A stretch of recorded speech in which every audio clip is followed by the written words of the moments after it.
एक सच्चा दोस्त पड़ोसी मुल्क से।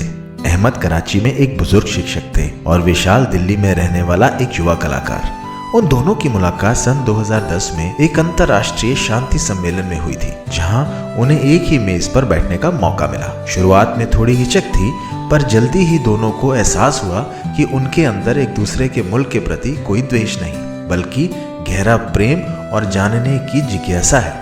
अहमद को विशाल की पेंटिंग्स में अपने बचपन के लाहौर की गलियां दिखती थी और विशाल को अहमद की बातों में अपने दादाजी के मुंह से सुनी पुरानी दिल्ली की खुशबू आती थी। इंटरनेट का दौर होने के बावजूद उन्होंने तय किया कि वे पुराने जमाने की तरह हाथ से लिखे खत भेजेंगे। ये खत सिर्फ बातें नहीं करते थे, बल्कि दोनों मुल्कों के बीच एक भावनात्मक पुल बनाते थे। 1 साल बाद विशाल की माँ बहुत बीमार पड़ गई। विशाल अपनी माँ के इलाज के लिए लगातार दौड़ भाग कर रहा था, पर उसकी माँ की एक आखिरी इच्छा थी, एक बार अपने मायके के गांव जो पाकिस्तान में था उसकी मिट्टी को छूना। विशाल ये इच्छा पूरी नहीं कर सकता था।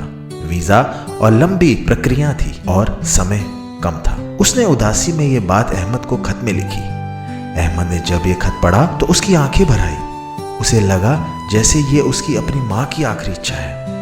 अगले ही दिन अहमद ने अपनी पुरानी साइकिल निकाली और मुश्किल से 50 किलोमीटर दूर उस गांव तक गए जहां विशाल की मां का मायका था। यह एक छोटा सा भुला दिया गया गांव था। वहां पहुंचकर अहमद ने गांव के बुजुर्गों से विशाल की मां के परिवार के बारे में पूछा। अंत में उन्होंने गांव की सबसे पुरानी बरगद के पेड़ के पास से, जहां विशाल की मां बचपन में खेला करती थी, एक मुट्ठी मिट्टी ली। उन्होंने उस मिट्टी को एक छोटे से साफ कपड़े में बांधा और उस पर इत्र की कुछ बूंदें छिड़की ताकि उसमें उस जगह की महक बनी रहे। अहमद कराची वापस आए और तुरंत उस मिट्टी को डाक से विशेष प्राथमिकता के साथ दिल्ली भेजा। कुछ ही दिनों में वह मिट्टी का पार्सल विशाल के पास पहुंचा। जब विशाल ने वह पोटली खोली तो उसमें अपने बचपन की कहानियों की गंध थी। विशाल ने वह मिट्टी अपनी कमजोर माँ के माथे से लगाई। विशाल की माँ ने मिट्टी को छुआ, अपनी आंखें बंद की और एक गहरी शांत मुस्कान उनके चेहरे पर आई। उन्होंने फुसफुसाते हुए कहा, बेटा मेरी मिट्टी मेरा घर।